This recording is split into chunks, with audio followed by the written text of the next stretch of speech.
We think women need to talk more openly about money because money really matters. It shouldn't be embarrassing or confusing.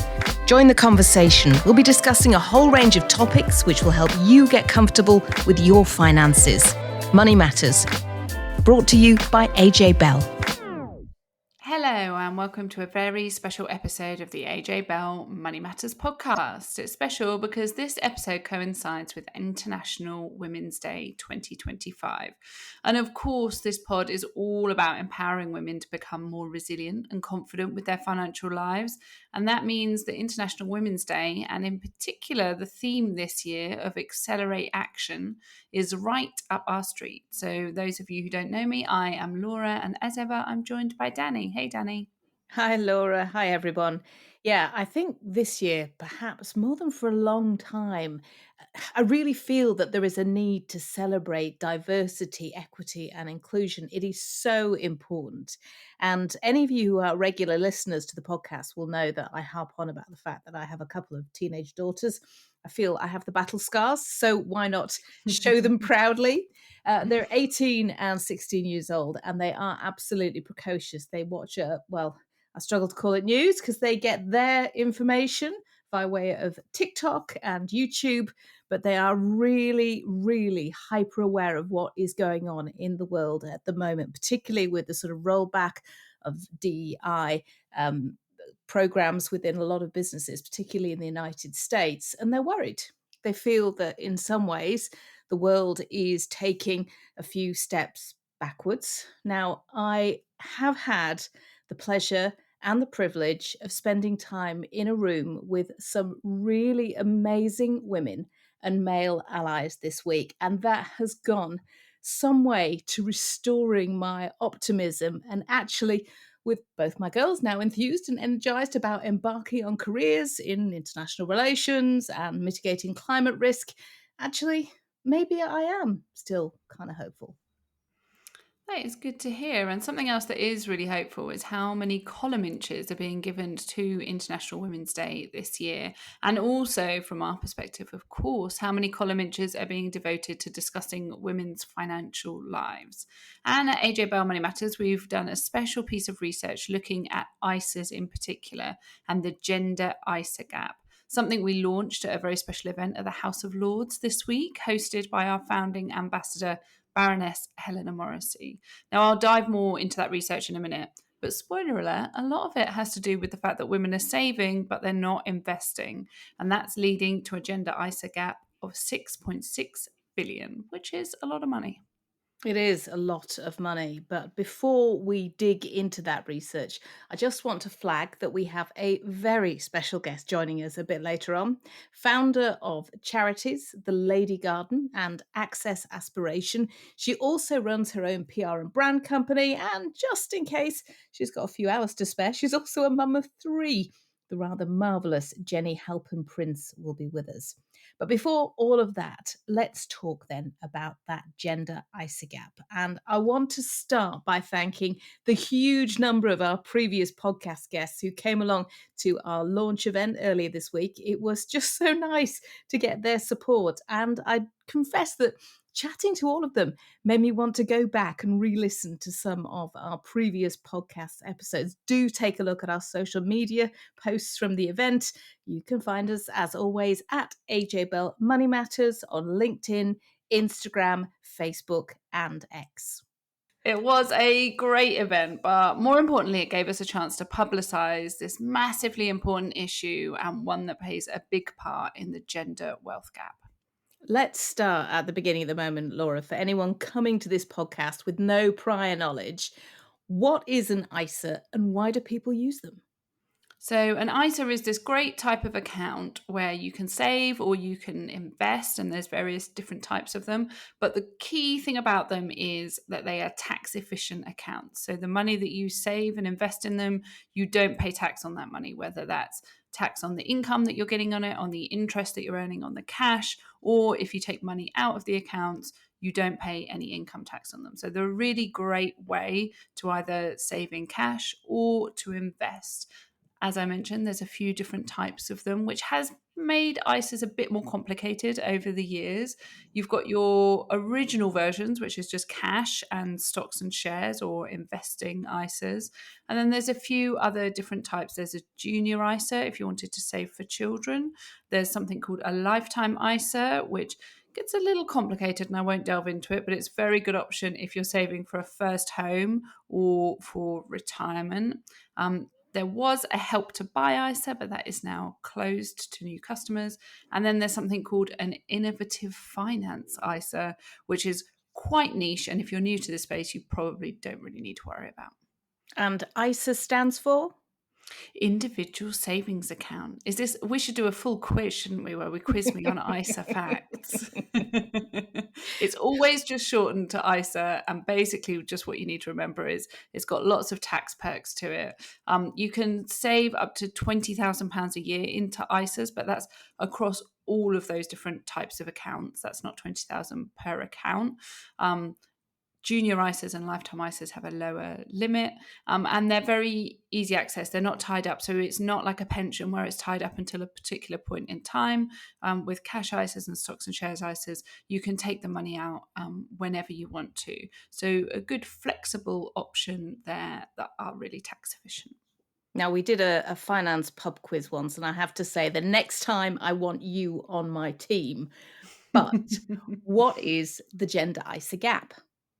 So this is what we've really dived into. So we know from our previous work on Money Matters that there is this gender wealth gap. There's this big gap between the amount of money that men have on average and the amount that women have.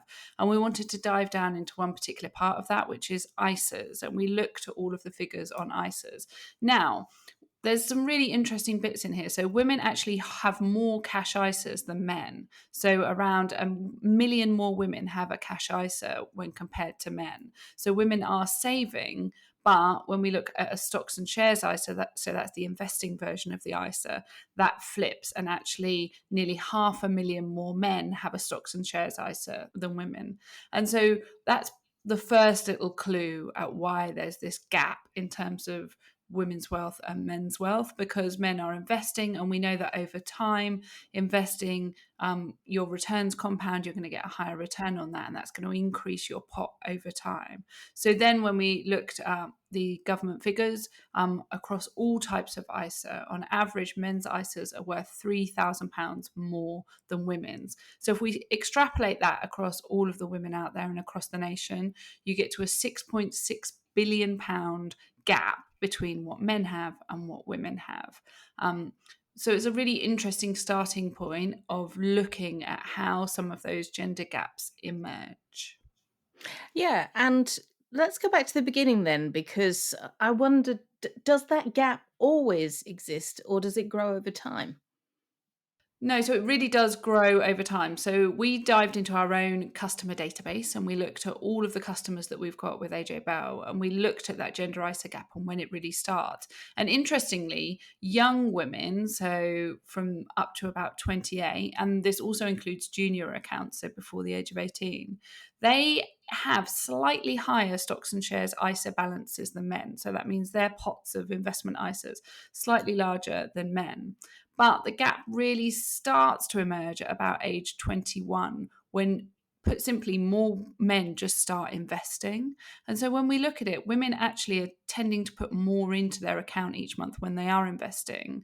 But the gap emerges because there's just so many more men opening accounts and paying into them than there are women. And it means that by their 30s, men's total ISA value is 46% higher than women's on AJ Bell. So it's that cumulative effect of more men investing and then those investment returns really compounding over time that supercharges that gap.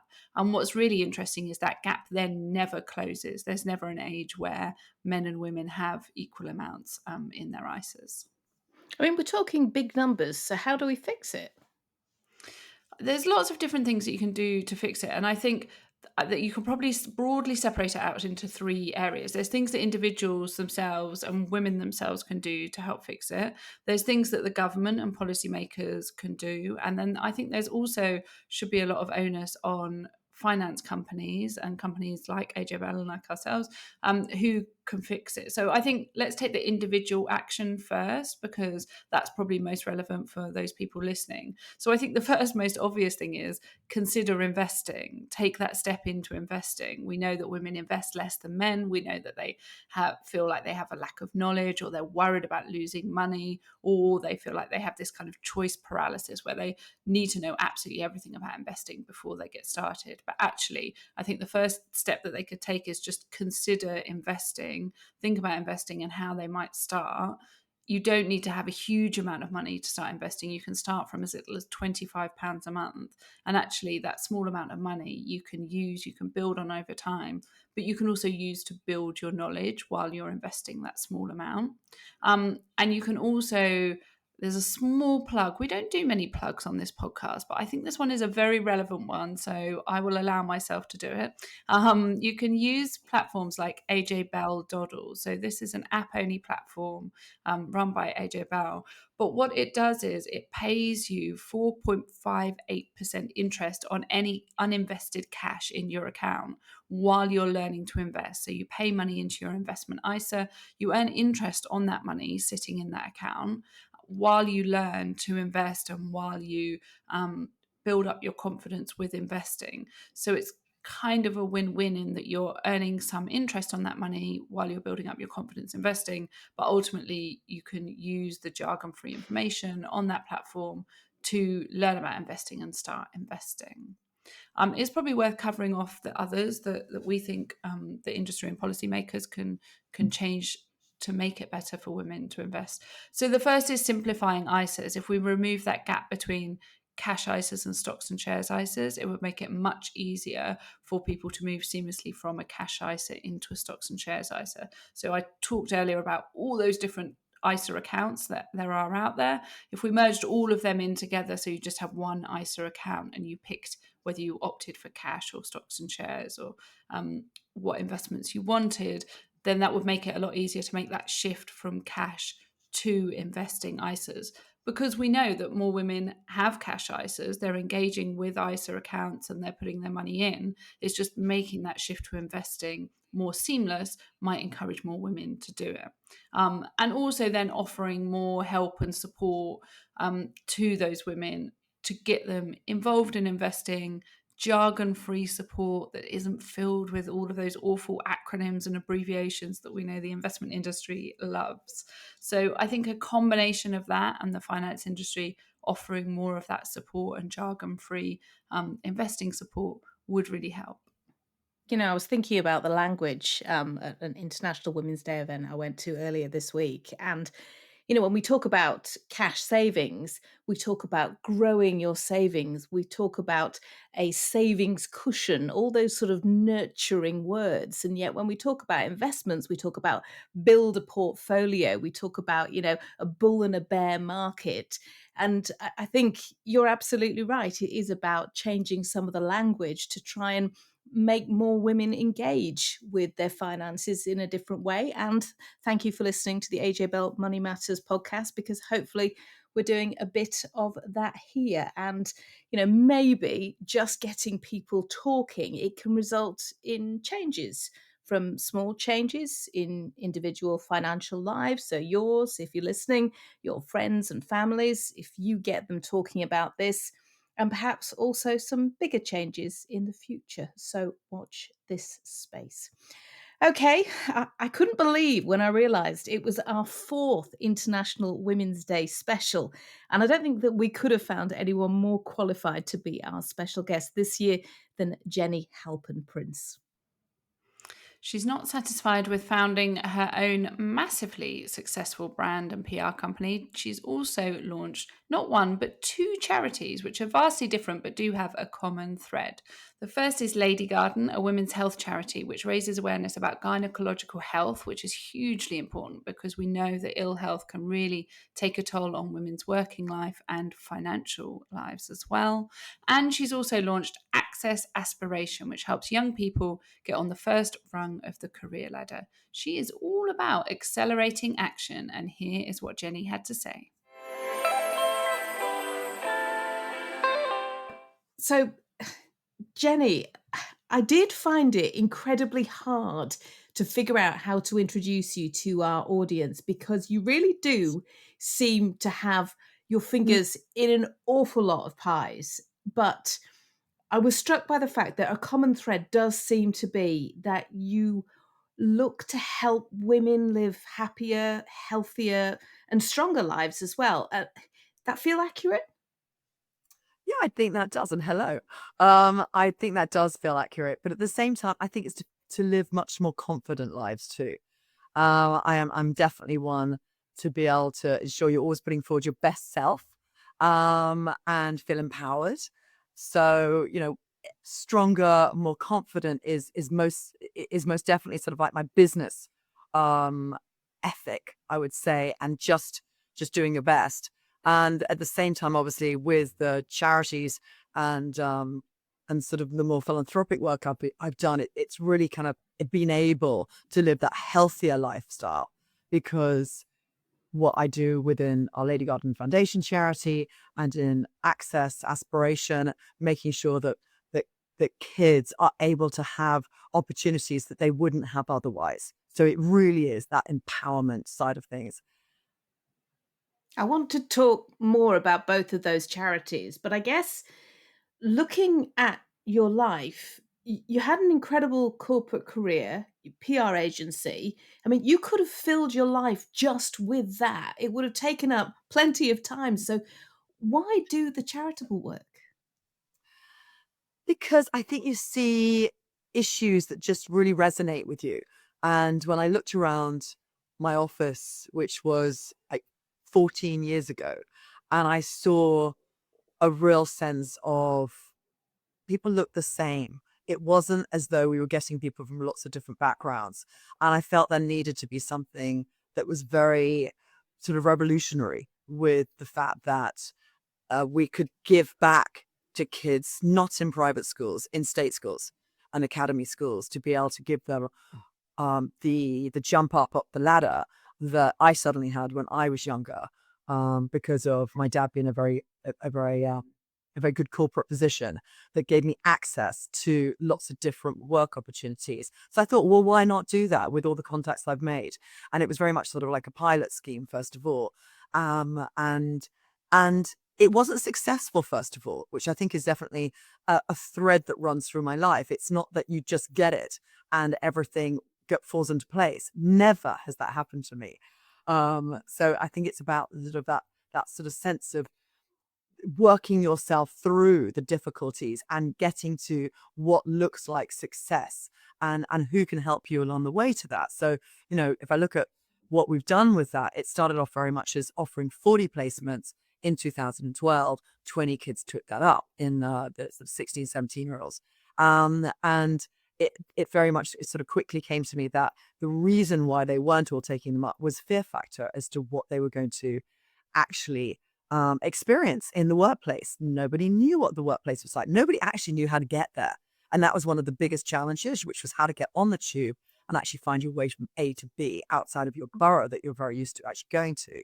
Um, and we kind of, got over those type of things, but also things like, just making sure that you're looking after those people that are at the workplace all the time, feeding them at lunchtime, making sure that you're saying hello when they come in, and when is a good time to say goodbye, what should be worn, all sorts of things that we all take for granted.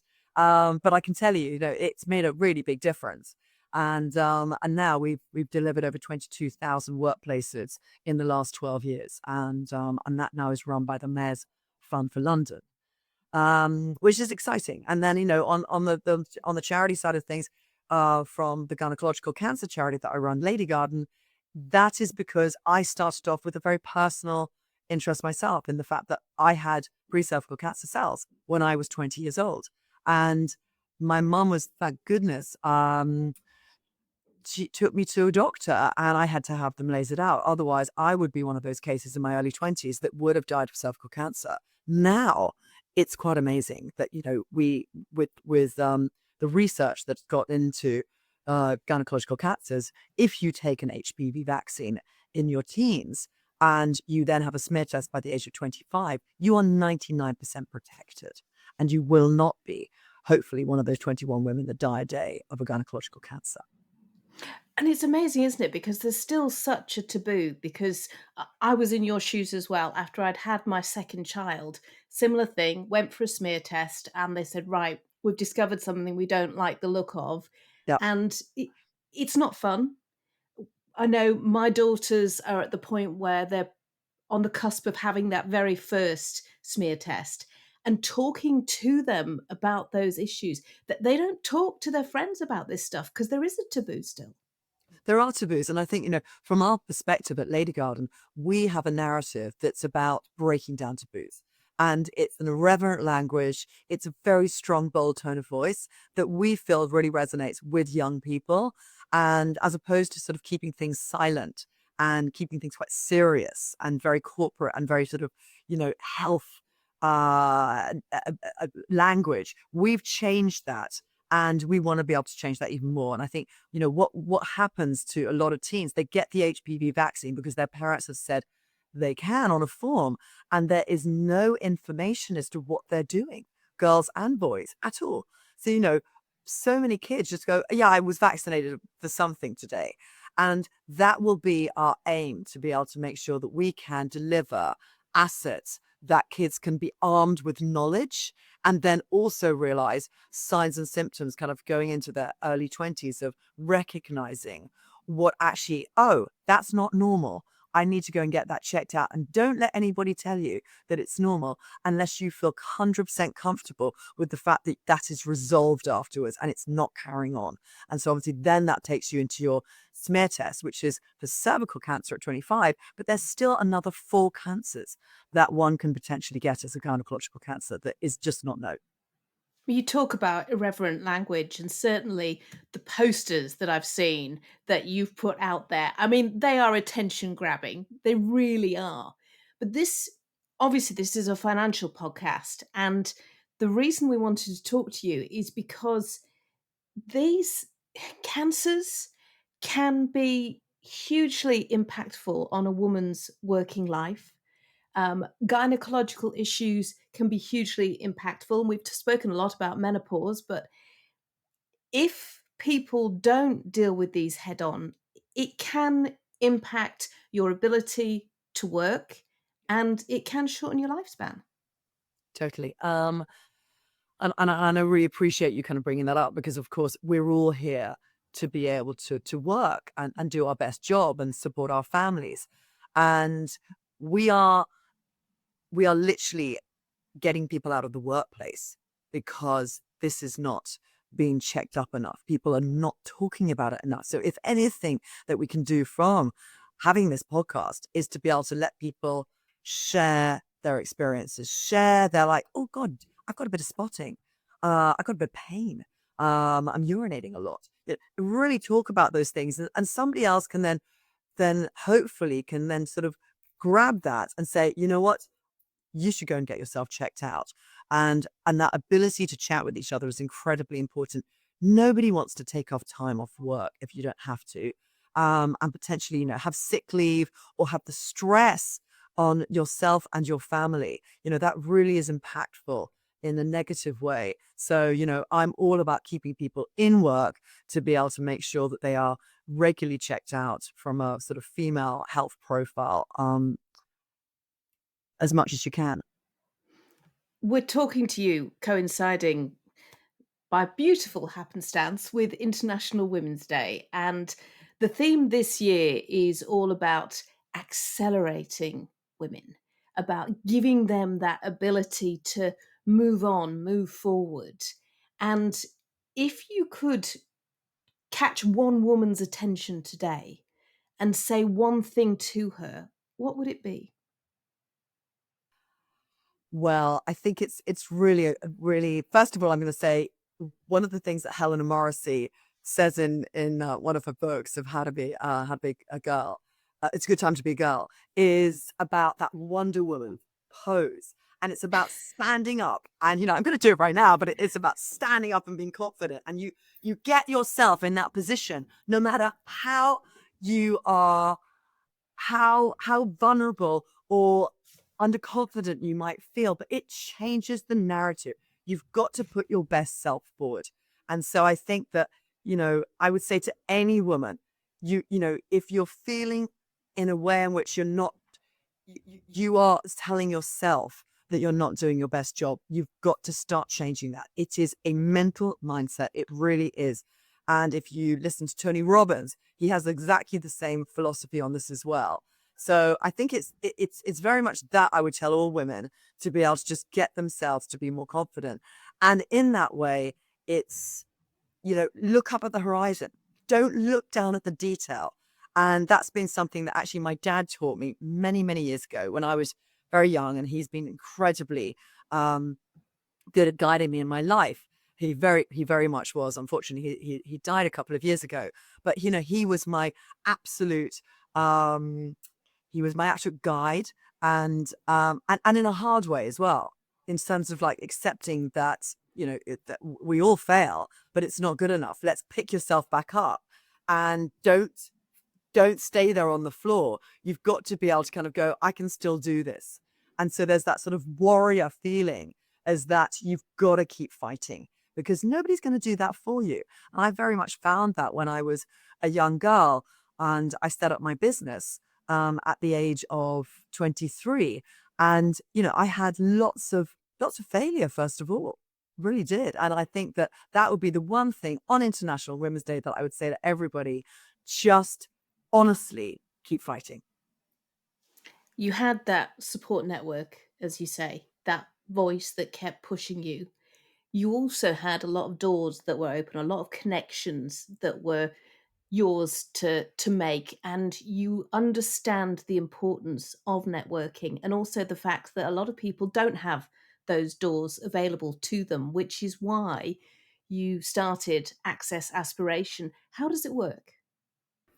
So I think just going back in terms of those doors, it wasn't as though I grew up in a way in which all those doors were open for me from day one. My dad came from a immigrant family from Austria, 1938, and I very much kind of grew up with hardly anything.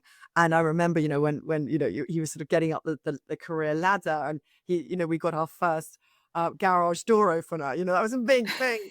And I think, he's got to move our phone, and even it was that brick. And I think those moments in life where you see it's not all handed to you on a plate.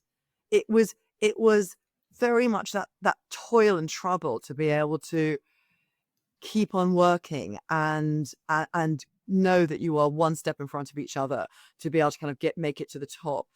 So when I was very lucky enough that my dad basically, was CEO of a company, and he was opening doors for me at 18 years old, saying, would you like to go work in these various different institutions, to be able to see what kind of work I might like. I thought, in my 30s, I thought, well, I should be doing that for other people. And nobody is, if you haven't got those doors being able to be open for you, who else is going to do that for you? So that's really the premise of why Access Aspiration was set up, to be able to help those students that didn't have that route up the ladder. And, I can name people that literally have had such a positive benefit from having the work placements at Access Aspiration.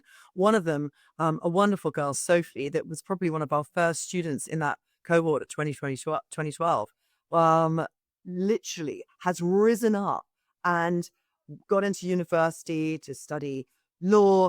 And she has gone from being a kid that did not know what they were going to do to absolutely nailing it. And she then she's actually set up at university, I think, called the 93% Club. And it is all about ensuring that kids are able to get better options for themselves.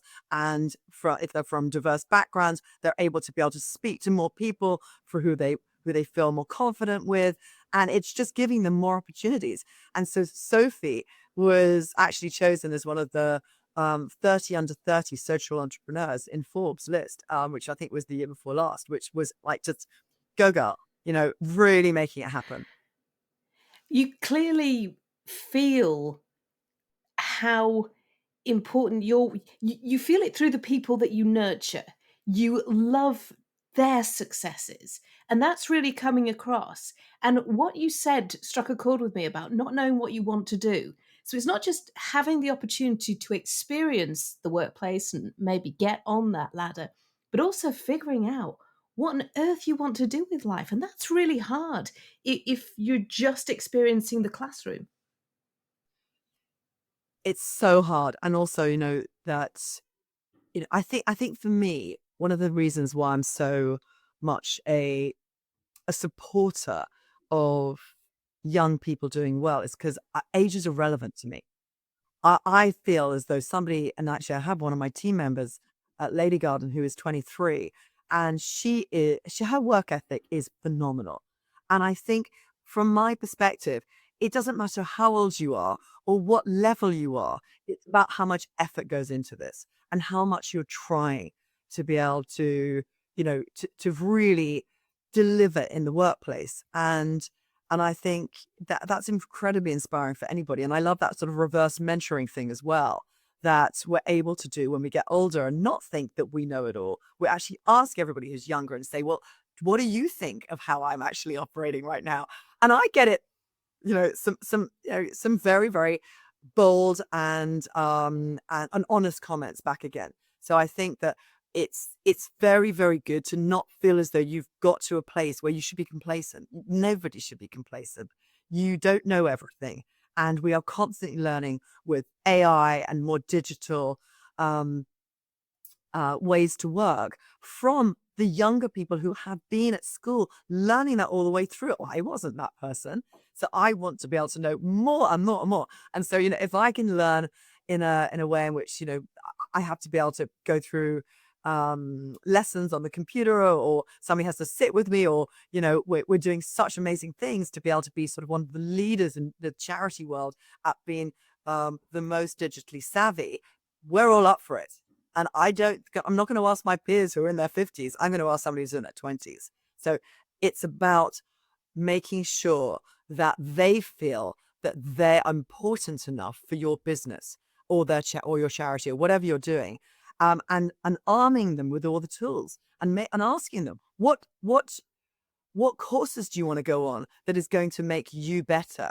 And so we do that for everybody. And also I do mentoring with people that I know, for those younger people, and say, look, it's not enough that you're speaking to me. Who else would you like to be able to speak to that will help your career? And I think you've also got to realize that it's not just about them working for you all the time, because that's kind of like, obviously I'd love them to work for me forever, but it's not realistic. And I think if you can arm them with the best knowledge possible, you are going to make a superstar.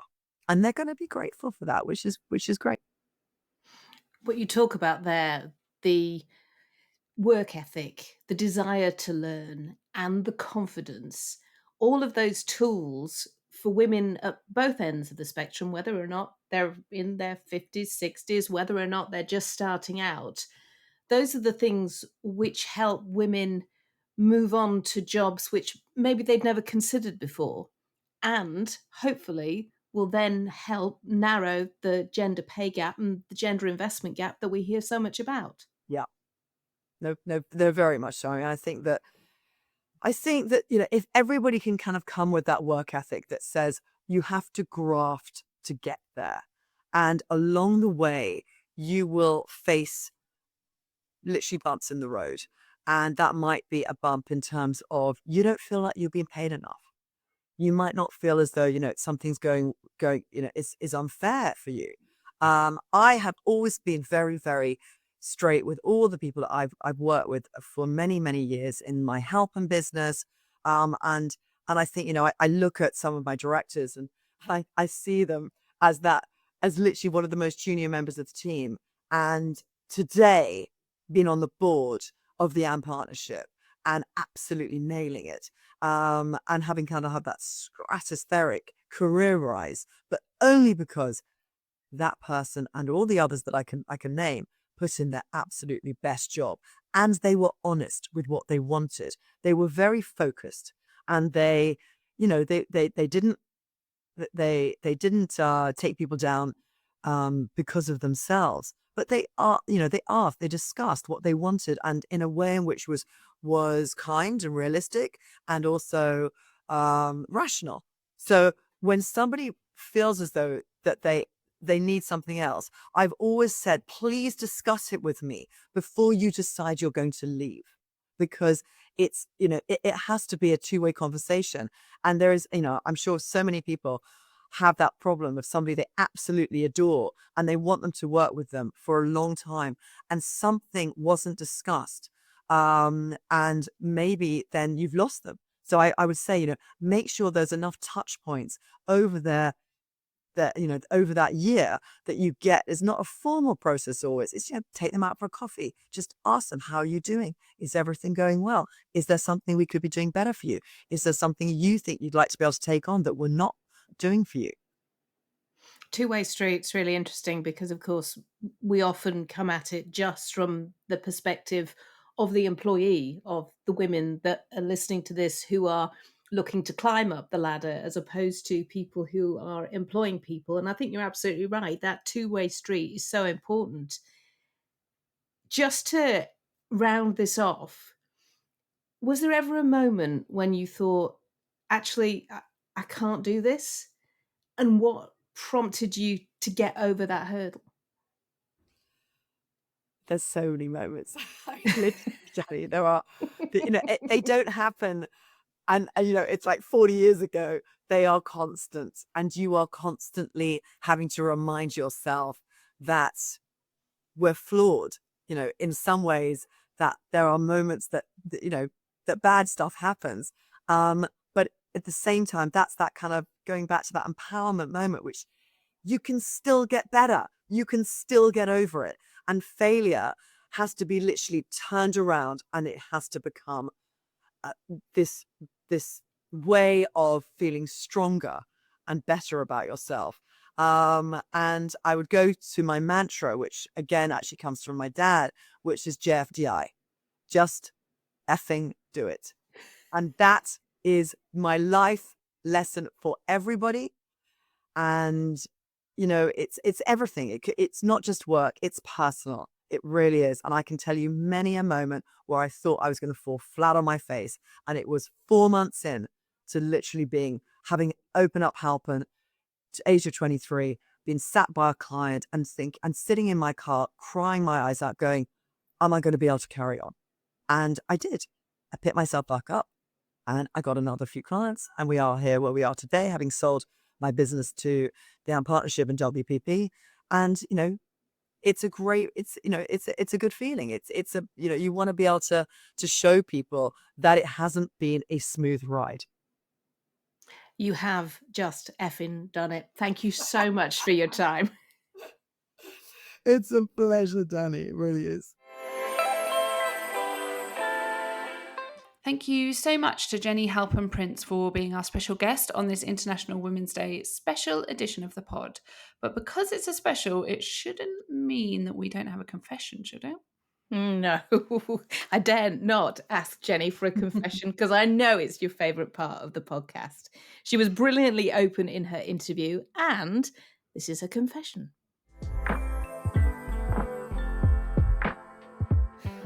Now, before we let you go, we always ask at the end of our interview for a financial confession or a dilemma which has hit you.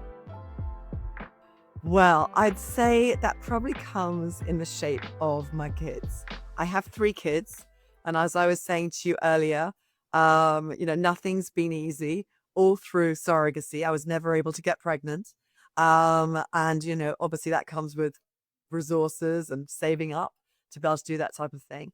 And I would look at them and go, please make sure that you could learn the lessons, which is not going to get handed on a plate. How am I going to be able to make sure that you look at myself and my husband, who were both entrepreneurs, both have our own businesses, and see that it didn't just this isn't the easy ride. It has to feel harder. And we're working their hardest and motivating them. They're about 2 of them are about to take the GCSEs, and I want to be able to put in things in place that will motivate them to be able to get the best marks they can. So, financial incentives per GCSE, whatever that might be, to be able to make them feel like, okay, it is, I have to work my hardest.